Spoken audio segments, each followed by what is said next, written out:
Bueno, como diría el que inaugurara un congreso de adictos a la cirugía estética, me alegro de ver tantas caras nuevas ahora que vamos sin mascarilla. Vamos a continuación a presentar a los ponentes de la segunda mesa. Presento primero al ponente que hablará en primer lugar y después presentaré al segundo ponente, en vez de hacer las dos presentaciones a la vez. El profesor doctor José Juan Escandell es miembro del Instituto Santo Tomás de la Fundación Valmesiana y es profesor funcionario de institutos de educación secundaria desde 1990, en la época en que ser funcionario de ese tipo requería unas oposiciones bastante, no como ahora, no es lo mismo. En la actualidad trabaja en comisión de servicio en la Dirección General de Educación Secundaria, Formación Profesional y Régimen Especial de la Comunidad de Madrid. Ha sido profesor de la Universidad CEU San Pablo, de la Universidad Eclesiástica San Dámaso, de la Universidad Internacional de La Rioja y de la Universidad Católica de Ávila. Ha trabajado en el Instituto CEU de Humanidades Ángel Ayala, ha impartido numerosos cursos y conferencias en muchos lugares del mundo, especialmente en Hispanoamérica. Es miembro correspondiente de la Pontificia Academia de Santo Tomás de Aquino y autor de multitud de trabajos de investigación sobre educación, antropología, ética, teología filosófica. Es un gran especialista, especialmente en la obra de Antonio Millán Puelles, y es una alegría para todos nosotros tenerle aquí y escuchar su conferencia con el título ¿A qué distancia está Dios? Reflexiones sobre la teología de Leibniz. Gracias. Muchas gracias. Van a pensar que te he pagado algo para que leyeras eso. Bueno. Señoras y señores, agradezco cordialmente a los organizadores de esta jornada el haberme invitado a hablar de filosofía y a volver a visitar Barcelona, lo que me da también la oportunidad de volver a encontrarme con tantos buenos amigos. Tienen Barcelona, Valmesiana y el CEU un gran privilegio al contar con el profesor Enrique Martínez. Mi viejo amigo tiene el santo espíritu de las apisonadoras. Nada le detiene. Es relativamente fácil organizar una vez un encuentro o escribir unas páginas. Lo verdaderamente difícil es tener la perseverancia inagotable de quien, como el profesor Martínez, ha dedicado sin desfallecimiento toda su vida a la promoción de la fe cristiana y del pensamiento tomista. Además, las actividades promovidas por el profesor Martínez son únicas en España y escasas en el mundo entero. Deben ser ustedes conscientes del tesoro del que disponen. Me considero muy honrado por contar con su amistad. También quiero detenerme un instante antes de entrar en el asunto de mi intervención en proponer otro homenaje. Hace una semana, el pasado Jueves Santo, día 14, fallecía en Madrid a la edad de 98 años don José Luis Gutiérrez García. Cristiano ejemplar, ha sido el primer director del Instituto de Humanidades Ángel Ayala CEU. Pude trabajar con él durante algunos años y conocerle de cerca. Quiero agradecer públicamente tanta amabilidad y generosidad conmigo. Como cada cual da lo que puede, considérese esta subsiguiente intervención mía como muestra de agradecimiento y de homenaje personal. Descanse en paz. Pasemos al desarrollo del asunto anunciado. ¿A qué distancia está Dios? Reflexiones sobre la teología de Leibniz. De acuerdo con el título, habrá que atender primero a los rasgos decisivos y ahora relevantes de la teoría leibniziana sobre Dios y después dedicaré algún tiempo a reflexionar sobre esas enseñanzas o alrededor de ellas, teniendo como concepto de referencia el de la distancia que puede haber entre Dios y los hombres. Los historiadores de la filosofía nos han acostumbrado a esquematizar el pensamiento moderno, el que transcurre a partir del siglo XVI, en dos líneas o corrientes enfrentadas, el empirismo y el racionalismo. Leibniz es considerado como el último gran racionalista original situado como está en la frontera con la Ilustración. Naturalmente, los esquemas históricos incluyen siempre una cierta simplificación. Cuando se entra en detalles, se encuentra uno con que hay empiristas con rasgos racionalistas, como es el caso de Thomas Hobbes, o más claramente el de George Berkeley, cuyo inmanentismo para el conocimiento sensorial le hace ser un espiritualista, o en sentido opuesto, también hay racionalistas con detalles empiristas, como el propio Descartes, lo hemos oído en la conferencia anterior, tan pegado a la investigación empírica como fuente primaria de la ciencia. El racionalista Leibniz también tenía un profundo espíritu científico y siempre reconoció el alto valor de la investigación empírica. Él mismo la practicó. Por ejemplo, trabajó en geología, química e ingeniería en las minas de sal del Harz, por no hablar del descubrimiento del cálculo diferencial o del impulso que dio a la lógica matemática. Hasta propuso la construcción de una máquina calculadora. Leibniz de todo sabía y todo le interesaba. A diferencia del revolucionario Descartes, crítico y receloso ante la filosofía y los demás conocimientos heredados, el filósofo alemán destaca, por el contrario, por un constante espíritu conciliador. Su proyecto intelectual, que terminó en el fracaso, consistió en crear un marco filosófico capaz de sustentar y promover una definitiva filosofia perennis. Una filosofía que permanecería para siempre en la medida misma en que sus cimientos pretendían ser garantía plena de que todo problema y toda disputa podrían ser solventados mediante procedimientos rigurosos, seguros y eficaces. La característica universalis, un lenguaje matemático ideado por Leibniz, tenía como objetivo esto, ¿no? Que los hombres dejen de disputar. Cuando haya un enfrentamiento, lo tiene en uno de sus escritos, Leibniz, cuando los hombres tengan alguna discusión, que se sienten, que calculen y ya está, y se resolverá el problema. Bueno, esta era la idea.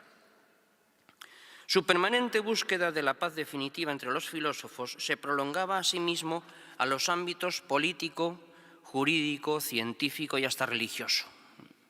Pretendía una alianza entre los protestantes y los jesuitas, por ejemplo. En todas partes quiso que hubiera paz definitiva y garantizada. Pero es patente que el instrumental que para tal fin elaboró y empleó, a saber, su propio sistema filosófico, no podía tener el efecto que se le pedía. Este fracaso tuvo una cruel manifestación en el propio entierro de Leibniz, el 14 de diciembre de 1716, en Hannover, al que solamente asistió su secretario personal. En esos tiempos ya fermentaban en Europa las ideas que, incubadas en Gran Bretaña, acabarían desencadenando unas pocas décadas después la sangrienta revolución. El conciliador Leibniz fue racionalista no solo porque consideraba la razón humana como norma última de la verdad, sino también y sobre todo por la idea que se hizo de Dios. Henri Maret, en su célebre ensayo sobre el panteísmo en las sociedades modernas, de 1840, el mismo año que publica Tocqueville el segundo volumen de La democracia en América, Maret era decano de teología en la Sorbona, sugiere que el empirismo tiene afinidad con el deísmo, mientras que la teología conforme con el racionalismo es el panteísmo. Y la sugerencia es verosímil, desde luego, y a mí me parece jugosa. En el caso de los empiristas, como su desmesurado aprecio de las experiencias les lleva naturalmente a centrar su atención en el mundo, es comprensible que pongan a Dios, cuando admiten su existencia, fuera y lejos del mundo, como hace el deísmo, cuyo Dios, como todo el mundo sabe, es el relojero o el arquitecto que diseñan y construyen el mundo, pero que una vez lo han creado, lo abandonan a su suerte. En el caso de los racionalistas, habrá que reconocer que no son panteístas Descartes, Malebranche ni el propio Leibniz. El único racionalista panteísta es Spinoza, que contagiará de ello a los posteriores idealistas románticos, especialmente a Hegel, que son unos hiperracionalistas. Es cierto que el panteísmo no es común entre los primeros racionalistas clásicos, pero también lo es que el panteísmo puede considerarse el destino ideal de ese estilo de pensamiento. Dios juega en los sistemas racionalistas un papel central y a la vez distinto y mucho más mundano, digámoslo así, que el que juega en el teísmo aristotélico tomista. En Descartes, Dios es el garante definitivo de la certeza del cogito y por ello su puesto en el sistema cartesiano es clave e imprescindible. Todo se hunde si Dios no existe en el cartesianismo. Para el ocasionalismo de Malebranche, Dios es el único enlace posible entre materia y espíritu, entre cuerpo y alma. No hay en las filosofías racionalistas el equilibrio entre Dios y el mundo en el que se sitúa el motor inmóvil y la idea de la creación como participación en el ser. Un síntoma significativo, aunque no sea más que un mero síntoma, de la peculiar posición que ocupa Dios en los sistemas racionalistas es el aprecio que todos sienten hacia el argumento ontológico. Desde luego, San Anselmo, el creador de dicho argumento, no es un racionalista. Es más bien el empleo racionalista de la conclusión del argumento lo que llama la atención. El Dios al que se llega mediante el argumento ontológico es colocado como punto de partida de la filosofía, dado que, según los racionalistas lo entienden, el punto de partida de la filosofía debe encontrarse en aquello que es a la vez el fundamento de toda la realidad. Porque Dios es el fundamento, debe ser también el punto de partida, y el filósofo debe situarse desde el principio en la perspectiva de Dios. Claro que también el teísmo no racionalista, como el de Aristóteles, San Agustín o Santo Tomás, pone a Dios como fundamento de toda realidad. Pero a diferencia del teísmo racionalista, y en sintonía, por cierto, con el empirismo, no pone en él el punto de partida, sino que lo pone en la experiencia del mundo. Para el racionalismo, Dios es principio del conocimiento porque es fundamento de todo. Para los no racionalistas, el principio del conocimiento es anterior al fundamento de todo, el cual solo se descubre al final. En el caso de Leibniz, su peculiar racionalismo pretendidamente conciliador desemboca en una idea de Dios que se aproxima al panteísmo sin coincidir con él. Porque Leibniz sostiene que, aun siendo Dios distinto del mundo, como lo infinito lo es de lo finito, no obstante es el mundo existente el mejor de los mundos posibles, y no puede no serlo. Por un lado, Leibniz afirma que Dios crea por decisión libre, no por necesidad absoluta, pero por otro lado afirma también Leibniz que el crear el mejor mundo posible es para Dios una necesidad moral. Esta clase de necesidad no es como la necesidad metafísica, que es tal que su contrario es imposible. No obstante, esa necesidad moral no deja de ser una atadura para Dios y un condicionante de su poder. Eso no pasa en el teísmo aristotélico tomista. De todos modos, sin entrar ahora en la discusión de la conocida idea de la libertad que Leibniz tiene, bastará para mi propósito en este momento centrar la atención en la idea del mejor de los mundos posibles. Pasemos también por alto el examen del planteamiento leibniziano de la creación como un proceso de elección entre una serie infinita de mundos posibles, constituidos por realidades composibles o compatibles entre sí. El mundo que de hecho Dios ha creado es, según Leibniz, el mejor, el de mayor perfección entre todos, el máximo en perfección, es decir, el máximo en riqueza y armonía de sus integrantes. Pero insistamos, ¿cómo es eso? Al margen de lo que se pueda decir sobre la mayor o menor perfección de un universo posible en comparación con otro, ¿es mejor un universo en el que hay 3 jirafas en vez de 2? El problema decisivo está en la condición de máximamente perfecto que tiene el universo efectivo y de hecho existente. En términos absolutos, el máximo perfecto es Dios, el cual es el máximo en el sentido en el que lo pleno y total es superior a lo incompleto y parcial. La idea de un mundo es la idea de un conjunto incompleto y parcial. Lo mismo, por cierto, que un número. Ningún número colma la plenitud de la cantidad. Por grande que un número sea, mantiene inexorablemente su parcialidad por el hecho de que siempre cabe encontrar un número mayor. No hay un número máximo. Por la misma razón, hay que decir, tampoco hay el mejor de los mundos posibles, porque siempre cabe concebir uno mejor. Siendo esto así, ¿por qué pretende Leibniz que el mundo creado existente es el mejor de los posibles? ¿Por qué nos vende este producto? No es concebible que el creador del cálculo infinitesimal ignore este problema. Hay que pensar que la serie infinita de mundos posibles, pergeñados ingeniosamente por Dios en su propia mente infinita, es como una línea que, creciendo o decreciendo según la respectiva mayor o menor perfección de cada punto, de cada universo posible, imagínense la serie, describe una curva que se aproxima a la perfección pura. Presentado en términos de cálculo infinitesimal, Dios, que es la perfección infinita, es la asíntota de la serie de los mundos posibles, el límite al que tiende la función que describe la totalidad de los mundos posibles. Es decir, respecto de Dios como una línea, una curva que se aproxima siempre pero nunca la toca.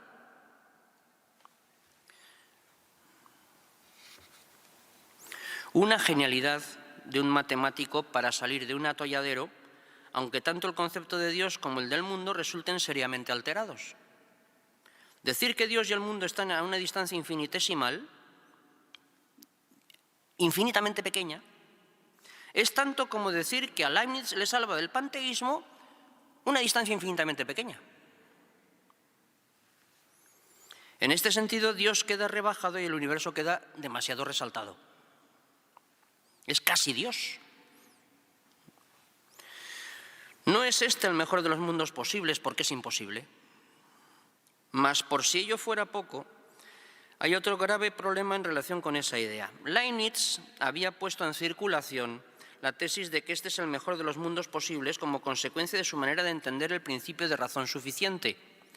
Pensaba Leibniz que la decisión divina de crear era solidaria, solo con necesidad moral, pero con necesidad al fin y al cabo, de la inclinación de Dios por el mejor mundo posible. Desde que Dios ha de amar el bien, la creación no puede ser, según nuestro filósofo, más que del mundo más bueno de los posibles. Sin embargo, con ello queda, por otro lado, en un punto desconcertante, la existencia del mal, que es la segunda cuestión de Leibniz que quería plantear, que voy a abreviar. Es clásica la distinción que hace Leibniz, clásica en el sentido de que la hace Leibniz y que él la ha difundido, del mal en mal metafísico, físico y moral. El problema lo veo en el concepto de mal metafísico. El mal metafísico equivale a la finitud. Ser finito significa que no eres todo lo que puedes ser y, por tanto, lo que te falta, eso es un mal. Claro, si eso es así, el mundo está lleno de mal. Plantearse en esas condiciones que el mundo pueda llegar a tener un cierto grado de perfección resulta francamente desconcertante, porque lo que hay sobre todo es mal. Todo es finito en el mundo, luego todo es malo. Y si esto es así, el concepto de mal en Leibniz queda completamente desfigurado. No hace falta ya ni siquiera plantearse qué es el mal físico y el mal moral para él, ¿no? Paso a la segunda cuestión, las consideraciones alrededor de Leibniz. En realidad voy a decir lo que me dé la gana. Es una excusa como otra cualquiera. Los teístas clásicos podemos ser víctimas de un error primordial. En nuestra teología, por razón del modo como la abordamos, es un error que repercute gravemente en la concepción de Dios resultante. Podemos creer que Dios puede ser conocido, aunque con dificultad y limitaciones, eso siempre estamos dispuestos a concederlo, de manera suficiente y satisfactoria, para irnos apañando. Por supuesto que se repetirá que el conocimiento de Dios no puede ser exhaustivo para el hombre viador y que queda reservada para la otra vida la visión de Dios cara a cara. Ello no impedirá que considere las cosas de tejas para abajo y en el marco de este valle de lágrimas se pueda el teólogo sentir suficientemente saciado con las doctrinas de la teología filosófica y, sobre todo, con la teología de la fe. En esto, el teísta clásico coincide con el racionalista, que se estima contento porque puede saber de Dios tanto como de las interioridades del átomo, de los secretos del cosmos o de las leyes de la biología. No piensa que hay una limitación esencial, sino solamente una limitación circunstancial en el conocimiento que el hombre pueda tener del Ser Supremo. El caso de la teología leibniziana permite apreciar cómo esta mentalidad puede desembocar en una idea de Dios desfigurada y deslucida, porque el Dios que no puede no crear sino el mejor de los mundos posibles es muy poco Dios, es un Dios que es muy poca cosa. El católico es particularmente asequible a este error primordial, porque el católico entiende que, gracias a la fe, tiene un conocimiento de Dios suficiente y satisfactorio. En la doctrina de que Jesucristo es Dios con nosotros, en el sentido de que Dios se hace presente en el mundo por su encarnación como hombre verdadero, el cristiano encuentra el punto de apoyo, la excusa, para afirmarse también frente a otras religiones como el mejor conocedor del verdadero Dios. Acostumbrado a verse como hijo y amigo de Dios, el católico puede creer que tiene acceso a un conocimiento superior de Dios que está al abrigo, por la fe, de cualquier dificultad esencial. Dios está a la mano, cercano, próximo, a la vista. Hasta el Dios de la filosofía queda ridículo y fuera de lugar ante el Dios hecho carne en el pesebre o clavado en la cruz. Sin embargo, ese Dios cristiano puede ser demasiado humano. Joseph Ratzinger le sonará. Parece apuntar en esa dirección cuando, en una conferencia en 1996, en un encuentro de presidentes de comisiones episcopales de América Latina, titulada «Situación actual de la fe y la teología», denunciaba la alianza del relativismo teológico con la afirmación de la trascendencia total de Dios dentro de la teología pluralista. Y decía, esos dos elementos, curiosamente, un relativismo teológico y al mismo tiempo una afirmación de trascendencia total de Dios, es consecuencia de Kant, fenómeno noúmeno. Lo fenoménico es un plano que es independiente de lo nouménico, pero lo nouménico solamente se alcanza con la razón moral, no con una razón científica. Bueno. Por la fe, el creyente puede considerarse por encima del resto del mundo, dispensado de cualquier forma de fundamentación o justificación argumental, porque el conocimiento de lo nouménico está fuera del plano de lo mundano y fenoménico. El cristiano está en el secreto de Dios. Si ello fuera así, tendrían razón quienes, por otra parte, piensan que la actitud del ateo es mucho más heroica que la del creyente. Una vida en la oscuridad, la desorientación y la soledad, sin puntos de referencia ni asideros, que para el creyente son objetos que la fe pone plácidamente a su disposición sin esfuerzo ninguno. El creyente que emplee el fácil atajo de esa fe asentada en sí misma para eludir una detenida reflexión sobre el Dios en el que cree, cae en el error primordial de presumir de que tiene a su disposición un conocimiento suficiente y satisfactorio de Dios. No es así para el teísmo aristotélico tomista. Y ello en dos órdenes, en el existencial y en el esencial, es decir, en relación con el conocimiento de la existencia de Dios y en el orden del conocimiento de su esencia o naturaleza. Por lo que se refiere al conocimiento de la existencia de Dios, Santo Tomás tiene una nítida posición perfectamente establecida en la segunda cuestión de la primera parte de la Suma de Teología. En primer lugar, dice, no es de recibo el argumento ontológico, gracias al cual podría ponerse en el principio de la filosofía lo que es principio de toda realidad. Santo Tomás elude la posición racionalista idealista. Frente a todo racionalismo, frente a todo panteísmo, Santo Tomás de Aquino se encierra en la vía de la no evidencia primera de la existencia de Dios y remite su desarrollo exclusivamente a una filosofía de la experiencia ontológica del mundo físico. Brevemente, la existencia de Dios solo puede ser conocida a posteriori, es decir, tras haberse uno abismado en el conocimiento sapiencial del mundo en el que vivimos. Es que además resulta que el acceso a Dios posibilitado por las vías a posteriori tienen como rendimiento un nombre, solo un nombre. Quiero decir, al concluir mediante las 5 vías que existe Dios, no se ha conseguido más que el carné de identidad de Dios. Pero no se ha conseguido, y esto es lo decisivo, ponerlo ante la vista, hacerlo patente, desvelarlo y presentarlo. Sucede en todas las pruebas a posteriori de la existencia de Dios que el tránsito de los efectos a la causa solamente dicen quién es el autor de todo lo real finito, pero no lo muestran, no lo desvelan. Sucede aquí como quien por cálculos llega a descubrir que existe un planeta, pero no dispone de un telescopio que debidamente dirigido le haga visible, le ponga ante la vista el planeta en cuestión. Con las pruebas de la existencia de Dios solamente hemos deducido su existencia, pero no le tenemos delante. Sigue oculto a nuestra mirada. De todos modos, una vez admitida la existencia de Dios, viene luego la compleja y ardua tarea de determinar su esencia o naturaleza en la medida de lo posible. En este orden de cosas, sin embargo, el punto de partida no permite hacerse muchas ilusiones sobre los resultados que se puedan finalmente obtener. Porque si las conclusiones de las pruebas de la existencia de Dios ofrecen un concepto de Dios, el posterior aprovechamiento de ese concepto desemboca en la necesidad de afirmar una pluralidad de propiedades del ser divino sobre la base indiscutible de la simplicidad de su esencia.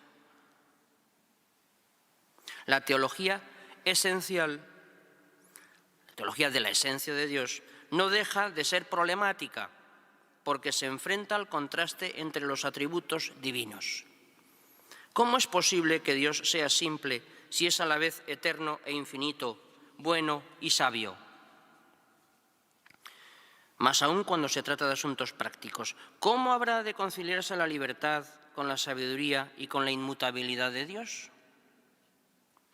¿Cómo armonizar la libertad del hombre con la omnipotencia de Dios? ¿Cómo entender la coexistencia de la omnipotencia divina con la realidad del mal? Etcétera, etcétera y etcétera. Garrigou-Lagrange tiene la respuesta del teólogo, y cito: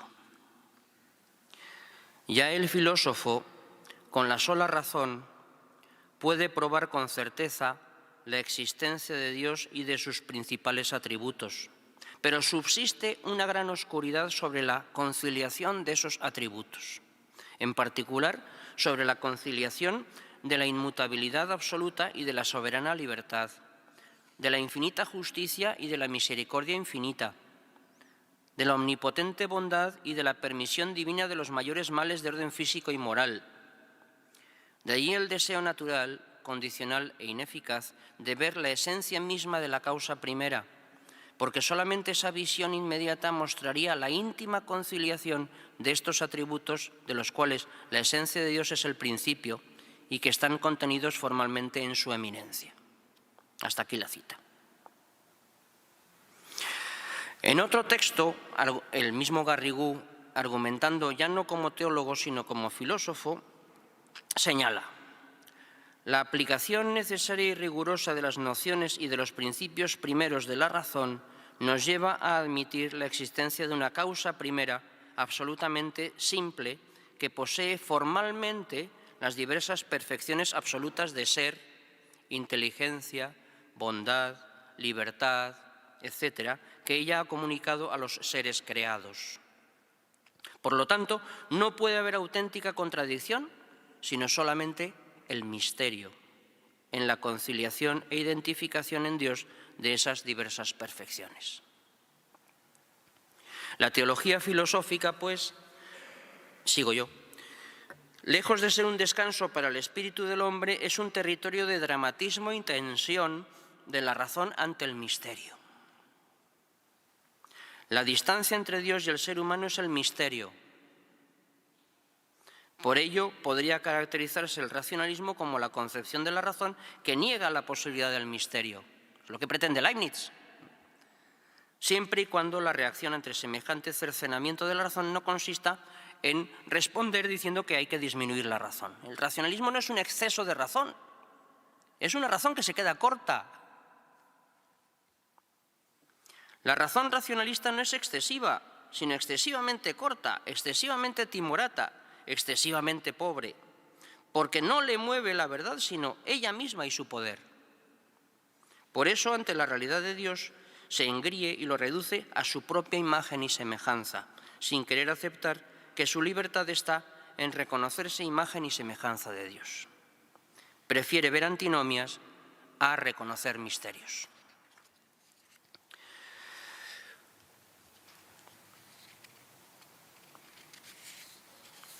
Quería mostrar esto en dos órdenes de cosas, dado que en el caso de Leibniz hemos visto el concepto de creación, el mejor de los mundos posibles, y el concepto de mal, de una manera rapidísima. Pensaba hacer lo mismo ahora, pero como el tiempo apremia, lo que tuviera que decir sobre la creación se lo perdono y voy directamente a la cuestión del mal.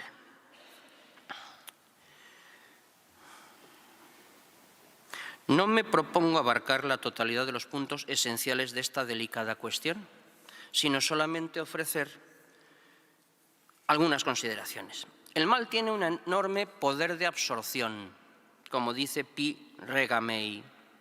El sufrimiento acapara, no hay nada más que él. Se parece a esos torbellinos que se forman en los ríos en gran crecida. Arrastrado por ellos, se hunde uno. Cuando acontece el mal, todo lo demás se borra y desaparece.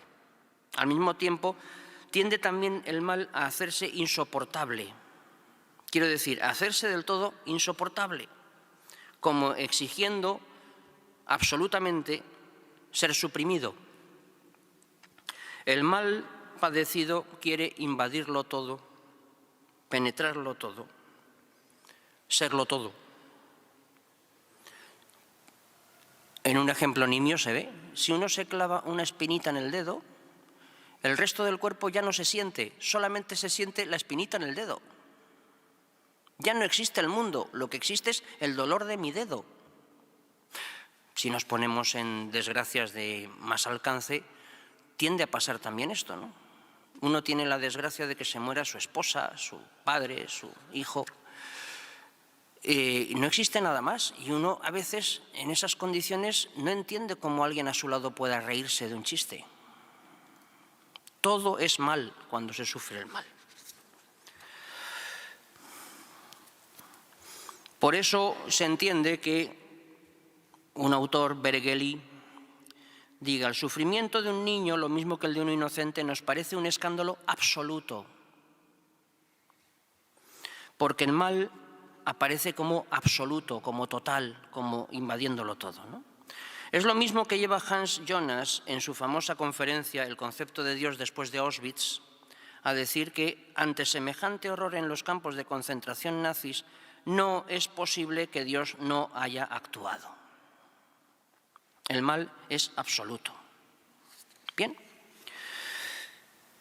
¿Qué puede plantearse frente a esto? Ante esto, Leibniz ofrece la solución de decir: no te pongas tan pesado con el mal forma parte del cuadro, es como las sombras. Si un cuadro fuera todo luminoso, no habría cuadro. En el cuadro tiene que haber sombras y luces. Si no hay contrastes, no hay cuadro. Y el mal es el contraste del cuadro. Un consuelo francamente limitado, ¿verdad? El mal es terriblemente malo. ¿Cómo salir de ahí? Bueno, pues cortaré por lo sano. En el capítulo 71 del libro tercero de la Suma contra Gentiles de Santo Tomás de Aquino, explica el santo por qué la providencia divina no suprime el mal por completo. En resumidas cuentas, Hay mal en el mundo porque Dios quiere y permite que las cosas creadas actúen según su propio ser. Si ha creado el mundo será para que el mundo funcione. Y por eso mismo, además, considera que es patente la existencia de Dios. Y me resultó llamativo que aquí puede haber materia para una nueva vía demostrativa de la existencia de Dios. Dice, si existe el mal, entonces existe Dios, pues el mal no se daría si desapareciese el bien, en cuya privación consiste el mal. El bien no existiría si Dios no existiera. Por tanto, dado que existe el mal, tiene que existir el bien, y dado que existe el bien, tiene que existir Dios, autor del bien. El mal es un parásito del bien, y no al contrario. No juguemos a las simetrías fáciles. Si hay mal, tiene que haber bien, de acuerdo. Si hay bien, tiene que haber mal, no. Me resulta particularmente grato el continuar estas palabras de Santo Tomás con una cita que siempre me ha llamado la atención de Chesterton, en una novela, El hombre que fue jueves. Dice, el mal es tan malo que junto a él el bien me parece un mero accidente. El bien es tan bueno que junto a él hasta el mal resulta explicable. Naturalmente, las explicaciones del mal no resuelven el problema del mal. Uno no puede ir a un funeral a decirle al pariente del finado, mira, dice Santo Tomás en la Contragentes, libro 3, capítulo 71, esto. No es el momento, ¿verdad? La teoría del mal no pretende suprimir el mal, pero sí hacerlo entender en la medida de lo posible. El mal, como tantos otros misterios de la existencia, se hunden en el misterio de la existencia divina. Esto es lo que quería plantear ante ustedes. Muchas gracias.